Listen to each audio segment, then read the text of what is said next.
curious, observant.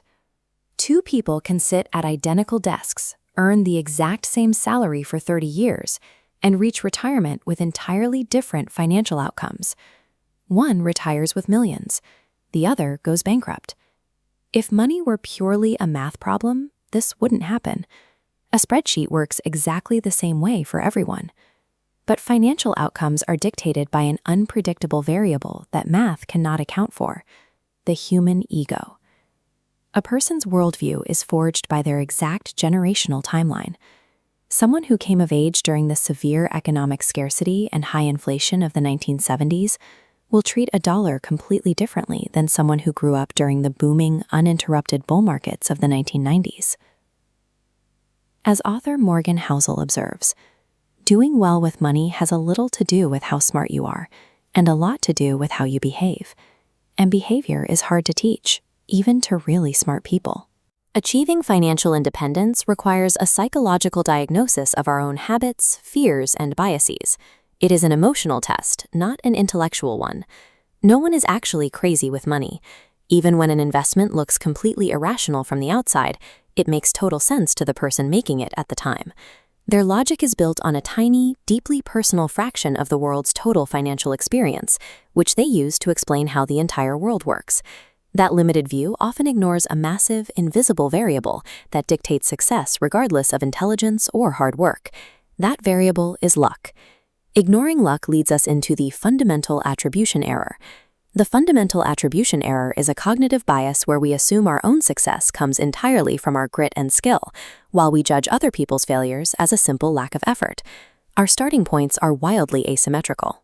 Comparing your financial Chapter 1 to someone else's Chapter 20 ignores the quiet machinery of luck and timing.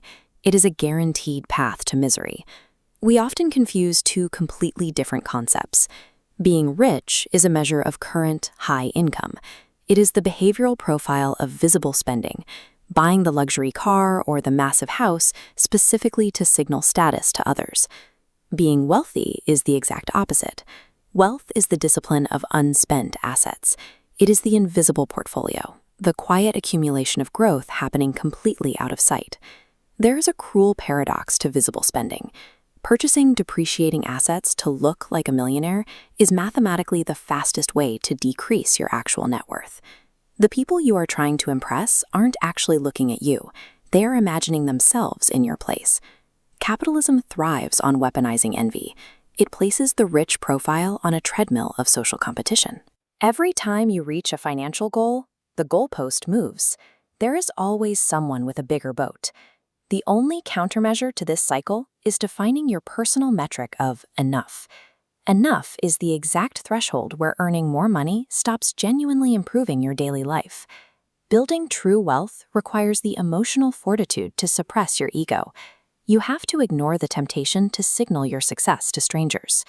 We are drawn to stories of rapid market timing and clever overnight trades.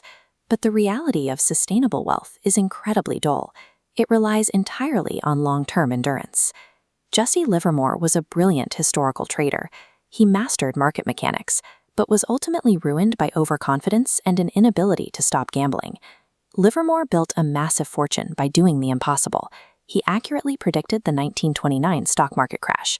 But the belief that he had mastered the system led him to take larger and larger risks, eventually dying broke.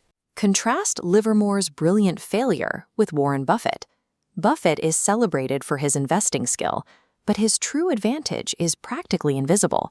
He started investing at age 10 and simply never stopped. This chart shows the mathematical reality of Buffett's patience.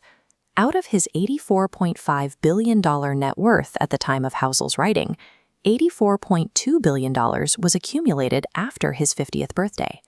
Financial endurance protects this compounding curve. To survive long enough to see these returns, you must avoid the sunk cost fallacy. The sunk cost fallacy is a cognitive trap where you cling to a bad investment simply because you've already put time or money into it. You cut your losses to survive.